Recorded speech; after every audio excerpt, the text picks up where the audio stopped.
Dravidian ஸ்டாக்னாலே EVR ஃபாலோயர்னாலே புழுகு முட்டை தான். யோக்கியமானவன் ஒத்தம் கூட இல்லையே. நேற்று பேசியிருக்கார் சார், ஏதோ ரொம்ப நாள் முன்னாடி இல்லை, எவ்வளோ உடனே அதையும் சொல்கிறார், அங்கே ஒரு பெரியார் இருந்தால் இந்த அம்மா போயிருக்க முடியும். எவ்வளோ ஃப்ராட்ஸ், சீட்ஸ். அதான் திரவிடியன் ஸ்டாக். சரி, ஒரு விஷயம், 1 கோடி கையெழுத்து இல்லைனாலும் வர்ற கவர்மெண்ட்டு பிஜேபி பார்ட்டிசிபேட்டிங் கவர்மெண்ட் தான், அது கொண்டு வந்துடும். இப்போ எல்லாத்தையும் சமச்சீர் கல்வி கொண்டு வரணும்னு சொல்கிறீங்க. ஆனால் தனியார் பள்ளிகள் இருக்கிறவங்களால எல்லாரும் சமச்சீர் கல்வி கொண்டு வர முடியுமா? ஏன்னா இப்போ அரசு பிள்ளைங்க சார் ஒரே மாதிரி சிலபஸ் தான் சொல்லிட்டா பிள்ளைங்க எல்லாமே இப்போ தனியார் பள்ளியில் தான் விரும்புகிறாங்க. ஆர்குமெண்டே இல்லை சார், ஒரே சிலபஸ் தான் எல்லா பள்ளிக்கூடத்துக்கும். பிரைவேட் கவர்மெண்ட் சாத்தியம் சார், சாத்தியம். we will do it. எங்க கவர்மெண்ட் வரும் 26ல், this government will go away, it will be driven out. அப்போ நாங்கள் கொண்டு வருவோம். நாங்கள் ஓட்டு கேட்கறதையே எல்லாருக்கும் சம கல்விக்கு, பிஜேபிக்கு கூட்டணிக்கு ஓட்டு போடுன்னே கேட்போம். இதை ஒரு எலெக்ஷன் பிரச்சனையாக வச்சு பிஜேபி போட்டியிடும். இது அலையன்ஸ்லாம் இப்பயே சார் கவலை பண்ணோம். சரி, அலையன்ஸுங்கிறது என்ன sir? It's only a seat adjustment. நீங்கள் ஐடியாலஜிக்கலி எல்லாருக்கும் ஒரே இது இருந்தால் தான் அலையன்ஸ் வராங்க இல்லை. ஏன்னா இப்போ இந்த கல்விக் கொள்கை இங்கே யார் ஒரு செல்வ பெருந்தொகையை அவருக்கு இருக்கு பெருந்தொகை, அவர் சொல்கிறதும் ராகுல் காந்தி சொல்கிறதும் ஒன்றா இருக்கா? ஜித்னா ஆபாதி உத்தனா ஹக்கு. எத்தனை பாப்புலேஷன் அத்தனை உரிமை. இந்த டீலிமிட்டேஷனில் ராகுல் காந்தியினுடைய ஃபிலாசபியை திமுக ஏற்றுக்குதா? சொல்லுங்க. அதனால் it is only a seat adjustment. அது எலெக்ஷன் நெருங்க ஃபைனலாக. நீங்கள் எதுக்கு கட்சி, we need not take the name of any political party. என்ன, பாரதிய ஜனதா கட்சி 98ல் ஏடிஎம்கேயோட கூட்டணி இருந்தோம், 99ல் டிஎம்கேயோட இருந்தோம். அதனால் எப்பொழுதுமே அன்னைக்கு எலெக்ஷனில் நம்ம அஜெண்டா முக்கியத்துவம் எதுக்கு.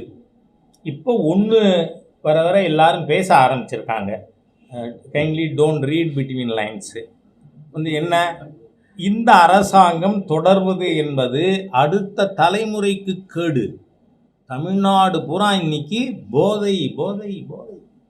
மேதுக ஆளுநர் ஒரு கேள்வி கேட்டால் அதுக்கு இன்னி வரைக்கும் எந்த மந்திரியும் பதில் சொல்லலை, முதலமைச்சர் சொல்லலை.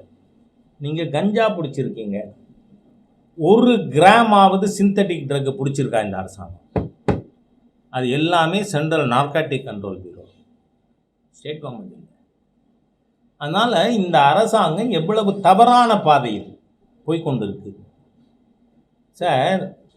இன்னைக்கு இந்த க்ரானிக் ட்ரங்கர்ட்ஸ் தமிழ்நாட்டில் அந்த எண்ணிக்கை நீங்கள் நினச்சி பார்த்தா உங்களுக்கு தூக்கம் வராது. 1.2 crores அவங்களால டெய்லி ஒரு கட்டிங் போடாமல் இருக்க மாட்டாங்க. அதில் 76 லட்சம் பேர் அவங்க மருத்துவ இது பெற வேண்டியிருக்கு. அதுக்கான செலவு 62,000 கோடி தேவை. ஆனால் இந்த சாராய பணம் எவ்வளோ வருது அரசாங்கத்துக்கு? 51,000. ஆக இந்த அரசாங்கம் இருக்கின்ற ஒரு நாளும் தமிழ் சமுதாயத்திற்கு, இளைய தலைமுறைக்கு, அடுத்த தலைமுறைக்கு கேடு. அதனால் இப்போ நம்ம agenda come what may, this government should be thrown out அப்படின்னு முடிவெடுத்தால் அது வேற. அதனால் அந்த நேரத்தில் என்ன வரும் பார்த்து. செந்தில் பாலாஜி, ஜெகத்ரட்சகன் மன்ற உறுப்பினர்கள் மீது சோதனை நடந்தது. நல்லது. அதை பற்றி உங்களுக்கு மீண்டும் அவர் சொல்லிட்டீங்க அதுக்கு இல்லை யாருங்க, அதெல்லாம் அது இடியாக இருக்கட்டும், சிபிஐயாக இருக்கட்டும், எதாக இருந்தாலும் they are constitutional bodies, independent of the government. இன்னி வரை நடந்ததுக்கும் அரசாங்கத்துக்கும் சம்பந்தம் இல்லை. இன்னைக்கு நடந்தாலும் இனிமேல் நடந்தாலும் அதுக்கும் அரசுக்கும் சம்பந்தம் இல்லை. அதனால கட்சி அதை பற்றி கருத்து சொல்ல முடியாது. 101 தடவை சொல்லட்டுமேங்க. லூசா சார்? உங்களை யாரு சொல்லாதேன்னு சொன்னது? நான் வந்து தீபாவளிக்கு கூட திமுக யாரும் சொல்லக்கூடாது, சொல்லாதேங்கிறேன். நான் அவமானம் எங்களுக்கு, சொல்லாத. ஒரு நாத்திய கட்சி எதுக்கு சொல்லணும்?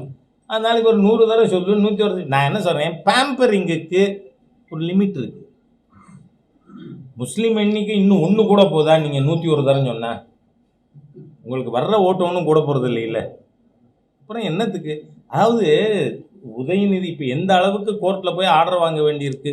இனிமே ஃப்ரெஷ்ஷாக என் மேலே கம்ப்ளைண்ட் கொடுத்துடாத, சனாதன தர்மத்தை அழிப்பேன்னு சொன்னது அப்படின்னு கோர்ட்டில் கேட்கு. அதனால் நீ 100 தரம் சொல்லு, 101 தரம் சொல்லு. Why should I bother? Okay, thank you.